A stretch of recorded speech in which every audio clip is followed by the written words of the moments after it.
Okay, we will begin. The new mimer, as I mentioned, it's the second mimer in this week's Bar Malchus. It's on Parsha Shmini, Tavshin Chav Hey. It says in the pasuk that until we say Levyason Zeh Ytzart L'Sachek Boy, that this Levyason you formed, you made, you created to play with it. And it speaks about in the Maimar Chazal about a certain time of day that the Hashem plays with the Levyason, and the Maimar that we're going to mention from Chut Torah speaks about this idea of Hashem playing with the Levyason. What does that mean? But more Chut Torah is explained in Chut Torah. Reish Bar is saying at the beginning of our parsha, Dibur Hamas calls it with the same title of the Maimar, and the Maimar in the Chut Torah is also titled Levyason Zeh Ytzart L'Sachek Boy. And the Rebbe says, parenthetically, or in the brackets, Echad Amorim Shebachrat Tzemach Tzedek Metoich Alpayim Amamorim. When the Tzemach Tzedek compiled Likutei Torah, he compiled it from a choice he had before him, 2,000 Mamorim of the Alter Rebbe, and he chose from them which Mamorim he's going to include in each parsha. Then the Rebbe says, Yesh Loimar. In general, that year the Rebbe was very passionate, ikochzich in the idea of the study of the Torah to be maver the Chassidusha parsha. So the Rebbe said, the Yeshloim, we could say, the Mispar Alpayim Mamorim, the exact idea, the exact number of 2,000 Mamorim specifically, who Alpi Maimer Hazal, according to what Chazal say, Alpayim Shana Kodma Torah Lo'ila. This is associated with the Maimer Chazal that says that the Torah preceded the world by 2,000 years. So in relation to that, the Tzemach Tzedek also had 2,000 Mamorim. Everything in the spiritual realm has a physical corresponding level. So the Tzemach Tzedek having 2,000 Mamorim to choose from was a manifestation, an expression of the fact that the Torah comes from 2,000 years, quote unquote, before the world. So getting back to the topic that it speaks about in Chut Torah, the Maimon Chut Torah brings down the Isa of Medrash Rabbah Parsha Shmini. It's brought down the Medrash Rabbah on our parsha. Behemois, the Levyason, Behemois and the Levyason, and the Chazal say that Behemois, or the Alter Rebbe says in that Maimer, Behemois is referring to Shoir Habar, the wild ox that will be slaughtered for the Suda that Tzadikim will eat when Mashiach comes. So this is like a joust. This is like a competition that will be made to entertain the tzaddikim when Mashiach comes. The Alter Rebbe explains over there that just like there's in front of great ministers and kings, they make like a type of challenge and a joust and a competition between different animals. They have a lion and they have a leopard, or they have a leopard and they have some other animal fighting with each other. So too, they have the same thing, the idea of for tzaddikim will have for their entertainment, as we'll soon explain what the spiritual meaning of this is, this type of fight between the Shoir Habar and the Levyason. The Levyason noitzis lebehemas b'snapirav v'noichreichulu, and the Levyason will stab the behemoth, the Shoir Habar, with his fins, and he will cut his throat. And from that is how we will have the animal, the Shoir Habar, slaughtered to be eaten by the meal of the tzaddikim la'asalah. Actually, he asks the question, did we not learn in Masechtas Chulin about the instructions for Shechita? There are very specific instructions. It says over there, Hakol Shoichetim, all may slaughter an animal, Ubakol Shoichetim, and with all types of instruments and implements one may slaughter an animal. Olam Shoichetim, we can always. I'm not going to go into what all these things are trying to tell you. You can look it up in the Mishnah Cholin. Chutz mimagol katzir, except for a sickle that's used to harvest the wheat, because it has teeth. This means to tell us that Mishnah is trying to tell us that shchita, slaughtering an animal, is not kosher if one uses a knife that has any nicks or any empty spaces between the teeth. The osri kimago kotzer and megeda, it's made like a sickle or it's made like a saw. The main thing is it has to be a smooth cut. Therefore, to be a smooth cut, it has to be a smooth blade. In cane, therefore, the question is, how is it possible for the shechita of this wild ox that's going to be served by the meal of the tzaddik when Mashiach comes? How can it be shechted with the fins of the Leviathan? Shehem k'moy sakin pogum, they are considered like a nicked blade. They're not. It's not smooth enough to be able to make the smooth cut that was crucial for a kosher shechita. And then so then it goes on until he comes to the idea chidush Torah me'iti teitze. That it says Torah chadasha me'iti teitze. A new Torah will come out from me. So it says chidush Torah will come out from me. Hashem will be making something new, novel. Shakadosh Baruch Hu yater oz shchita zu, that when Mashiach comes, even though at present one may not shecht with a knife that has teeth, with a blade that even has a small nick in it. But then, when Mashiach comes, Hashem will bring a new Torah, and He will permit this shechita, that the Leviathan will then slaughter the animal, meaning the Shoyd Habar, with his fins, and that is what he says. That this is how it will be. Again, there's by the literal meaning of all of this. Will it be a shechita, and can this be a kosher shechita? There's a whole discussion of this in the Rebbe and other places. Here we're going into the spiritual aspect. Mamsh the Torah continues to be able to understand this joust, this competition, this fight of the Leviathan with the wild ox. Gimel. Later on in Ois Gimel at a Maimer, we will speak about that more and elaborate more on what the Alter Rebbe says in the Torah about this idea of what is the purpose and what's the concept, what's the spiritual significance of the Leviathan shechting of the Shoyd Habar with its fin. So now we're first going to go to something prior, in other words, before we go into the idea of the particulars of the Leviathan and the Shoyd Habar and what's the Leviathan doing with the Shoyd Habar and so on. We're going to go into the general idea of this joust, of this challenge, of this competition. Ois Beis, line 18. Hagdim by prefacing Shabbat the Torah, Kan this boy Rak in the Kinnigizu the Leviathan and Shoyd Habar. And the Torah was only explained the idea of this joust of the Leviathan with the wild ox.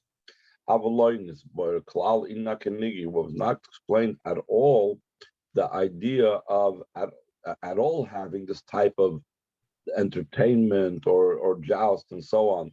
And I already mentioned some of it, that he's going to speak the example of a lion and a leopard and so on. So he says,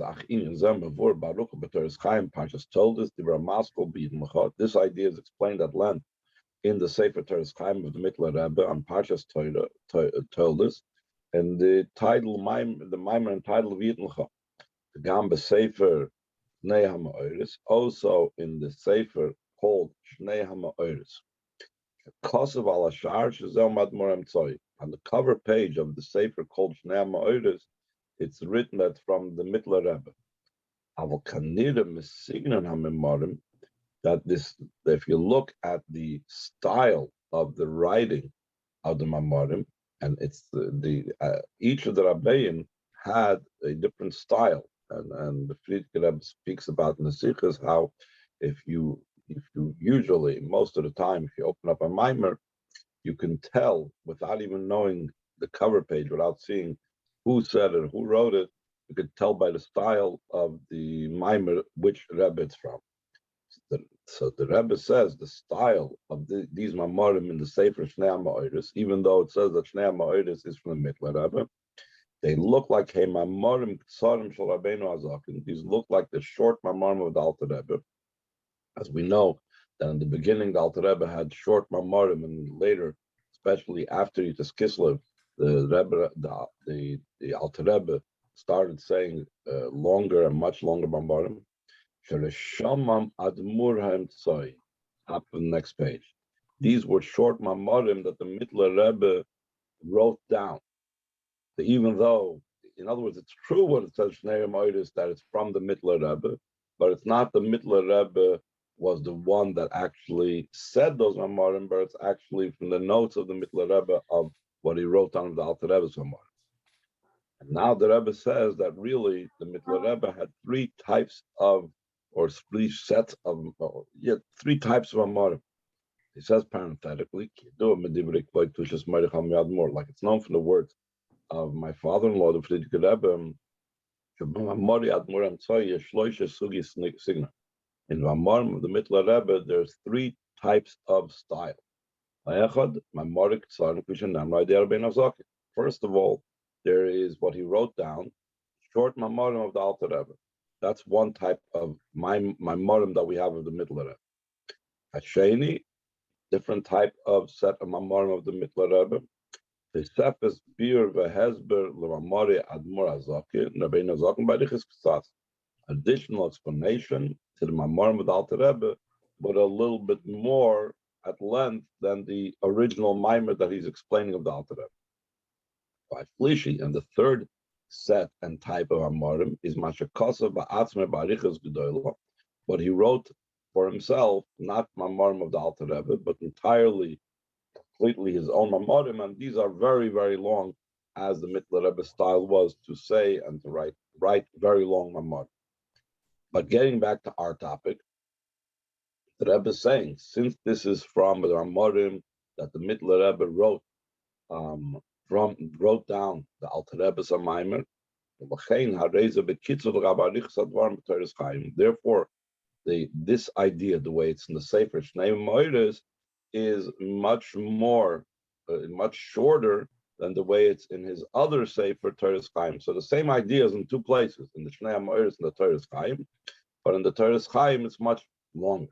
That he explains the general idea of this kinigi, of this joust, of this challenge, this competition that they do to entertain high officials and so on. So now he's going to explain that.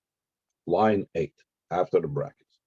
The Bayer Sham in the middle Rebbe explains over there, it's the idea of entertainment, laughter. Like ministers do,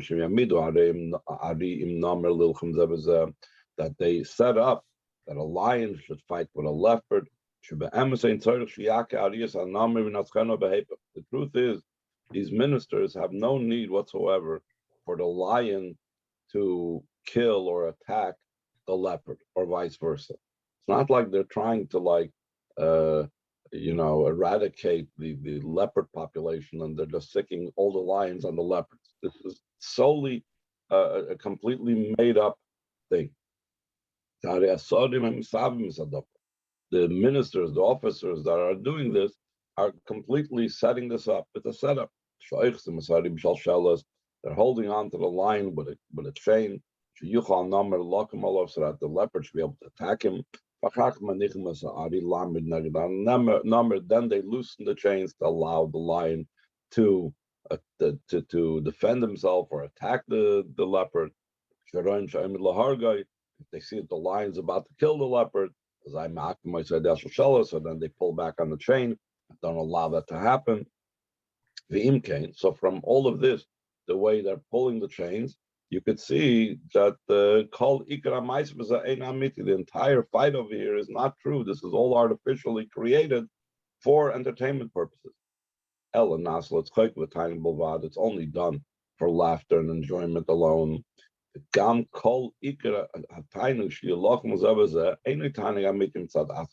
Also, the delight and enjoyment that they have from the war that each one has with the other is not the true idea of delight from the perspective of the essence of the matter.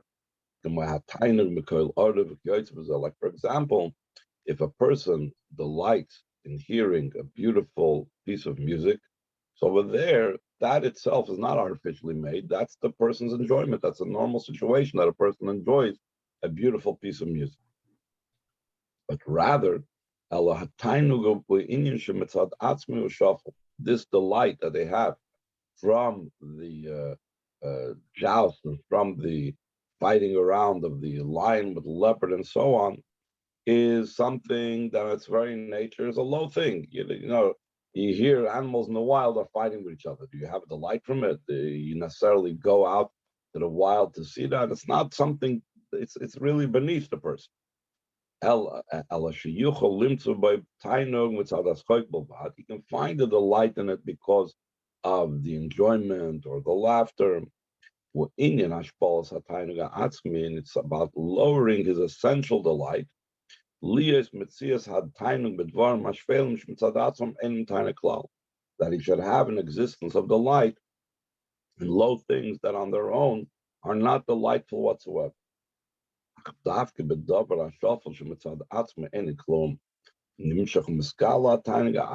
Only in something that's low, that on its own has no value, that's where it's drawn down and becomes revealed the essential delight. And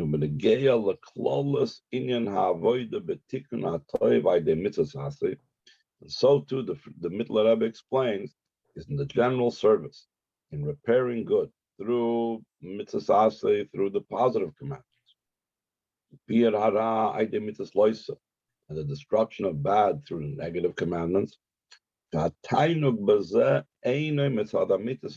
delight that Hashem has in it is not because of the true matter itself. It's not that certain activities by themselves have an importance to Hashem, and certain activities in and of themselves are something that Hashem does not like. No, and therefore he would have enjoyment when you either do activity A or you don't do activity B. No. Rather, it's a manufactured delight and a manufactured enjoyment that Hashem created.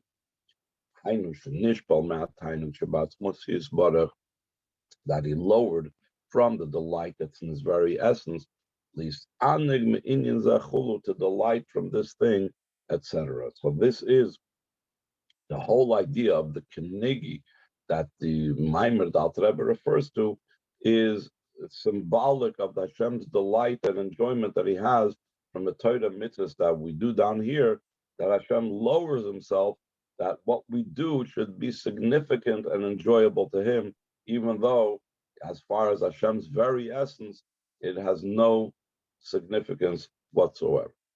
Any questions? This seems something the Romans did, which is kind of cruel, Romans, actually. Yeah, sure. Okay. Is Gimel, line 4 on page Ches. So now we're going to get back to elaborate on what the Alter Rebbe says in the Torah about this specific fight, about this specific challenge. The specific challenge between the Leviathan and the Shoyra Bar, the great whale or fish against the wild ox. He says, it's explained the Torah concerning this type of joust between Leviathan with the wild ox. Leviathan is referring to tzaddikim, that their service is in the spiritual realms, just like a Leviathan lives in the sea. So too these tzaddikim are immersed in the spiritual realms, and they do not engage with this world. Liyachid lichudim al yoinim, to make spiritual unions and matings between levels above in the spiritual realms. That's their main focus. And he gives examples of it, like, for example, what did Rashbi do when he was 12, 13 years in the cave? He didn't have the opportunity to fulfill mitzvahs with the physical, so his mitzvahs were all in the spiritual realm. And there's other tzaddikim, even though they fulfill the mitzvahs in the physical, but their main thing is the focus on the spiritual world. But he says, Shegodlum Alosim, that their advantage is greater, or tzaddikim shevavidosim begashmis bekim amitas maisis, over those tzaddikim that their avodah is in the physical, in the fulfillment of mitzvahs in action. The Alter Rebbe of the Nekudah Torah speaks both ways. He speaks about that there's certain advantages in the tzaddikim that are doing things in the spiritual world, the level of the Leviosan, and there's certain tzaddikim that they have an advantage in being shoyr habar, that they are dealing with the physical world. But here we're mainly speaking about the tzaddikim that are in the spiritual realm are going to elevate the tzaddikim that are dealing more with the physical. So he goes on to explain why are tzaddikim in the spiritual realm in a greater level, that because their travel and their going in their levels is similar and metaphorically like a fish. Dagayam, fish of the sea, that he swims from one end of the world to the other through its fin. So to the travel of these tzaddikim that are involved in Yichudim al Yonim, they are traveling spiritually with one flight, with one movement, if you will. Not one movement, but one flight, not in breaks. They go up and they reach the higher and higher. But we will see that there is an idea of breaks. We'll get to that too. That's what it means when Mashiach comes, the Leviosan will slaughter the wild ox. And we know the idea of shchita, the Rebbe brings down in the famous Purim Sikha about Rabbi Shochat L'Rab Zera, Shochat Ein V'Shochat Elav Mashach. Shochat shows on a very great elevation, and what it means that the Leviosan will shech the shoyr habar means these great tzaddikim that their avodah is in ruchnius will elevate those tzaddikim that their avodah is with the physical. Peter just means line 14. Yalla oisai de'atisa shaloi, that the Leviosan will elevate the shoyr habar through his flight, through his going upwards. Zel bisnapirov. That's specifically why the shchita will take place with the fins, because the fins are the means through which he takes flight. That because through the fins is the primary ascent and elevation of those tzaddikim. And even more specifically, line 16, like the Mittler Rebbe explains in Teres Chaim that we referred to earlier from the Parshas Toldos, is the Inyan Snapire HaLeviosan, the idea of the fins of the Leviosan, it's just like the wings of a bird. That through the wings a bird is able to fly high in the air.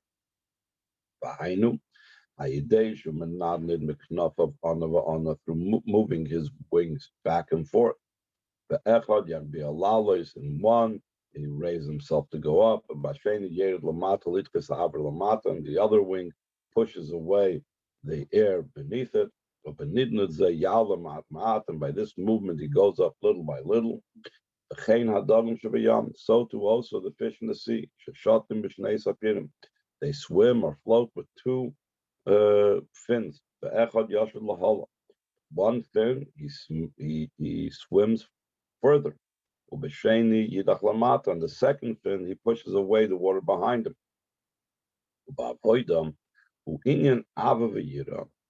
What are the two wings we know? Chassidus says, brings down the Lashon that says that there is the Ava v'yira, the Chila v'rechimu, the love and awe of Hashem. They are the wings through which the Torah mitzvahs fly upwards. Without love and awe of Hashem, so the Torah mitzvahs remain in the physical world. For it to become completely elevated and joined in the spheres of Atzilus, you need to have the wings. You need to have to take its flight upwards, like wings brings the bird upward. The idea of love and awe is also the idea of pulling forward, rushing towards Hashem. That's the idea of love. And then shuv is the return, the pulling back. That's what happens when we're in fear and awe. We pull back. Hainu aliyah v'istalkus lamayla limkolum limkar, the rising up and the leaving to go above, to become consumed in his source from which he was hewn out from. Top of the next page. That is the drawing to the Eibishter with love, and a great desire. The level of the descent below, like we said, another wing or another fin pushes downward, push away from it. That is the level of the return that comes out of the fear. Move on, according to this understood. That the main elevation of the Leviathan is through his fins. Therefore, when Mashiach comes, Yishchait HaLeviathan as Shoyd Habar B'Snapir of that the Leviathan specifically will shech the wild ox, specifically with his fins, because the fins is about the whole idea of the Leviathan shechtings, like we said before. It's elevating the Shoyd Habar, elevating tzaddikim that are avoided with Gashmias. And since the snapirim, the fins, are the means through which the Leviathan itself rises upward, it has this movement of Rotz V'Shuv, it has this level of Ava V'Yira. So via its fins, it will not just raise itself upwards, but when Mashiach comes, it will raise up also the tzaddikim, the level of the Shoyd Habar. Tzaddikim, that they are involved with the physical, will raise them up also upwards. By the way, over there in Chudei Torah, he speaks about that the avodah with Gashmis has to do with the Shoyd Habar, because Shoyd, the level of the ox, has to do with the left.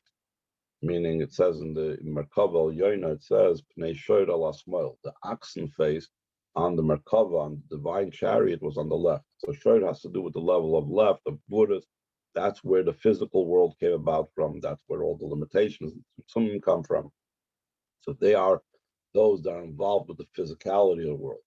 And it also has to do with bar. Bar could also means wild ox in the simple sense, but bar in this case, it means from the word bar v'zach, it's clarified, it's purified. In other words, they're purifying and refining the physical. So those are that level of tzaddikim, but since they're after all dealing with the physical, they're dealing with mitzvahs maisis, they're going to need to have the Leviathan to elevate them and raise them up to a higher level. Any questions? Is there anything about, I mean, one's in the water and one's in the land? It seems like physically. So over there in the Maimer of the Chutei Torah, the Alter Rebbe does speak about that idea that it's land versus the water, and he speaks about that everything that's in the water is to be found in the land, but that is significant as far as the type of level of they are. The idea of water always indicates the immersion in godliness, as we talk about Alma Discasia, the concealed world. Those are worlds are completely immersed in spirituality and godliness. And similar to that, those tzaddikim that are the level of Leviathan, they are completely immersed in godliness, not like other beings that are on dry land, where they are separated from their source, even though the beings on dry land live off of the land, and they derive sustenance from the land, from the things that grow on the land, etc., but they are not tethered to the land, as opposed to the fish of the sea, that they are not just deriving their sustenance from the sea, but they cannot leave the sea for fear of them expiring.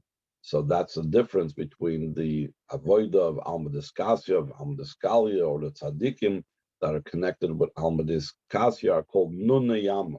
In the Zohar, these tzaddikim are called fish of the sea because they are completely immersed in spirituality, as opposed to those that are behemoths, like you said, the tzaddikim, they're avoiders like animals because they live upon the dry land. They didn't have that disconnect from their spiritual source, even though they are feeding off it, etc. So how does this tie into the parsha with kashrut and stuff? Because exactly, that's exactly how it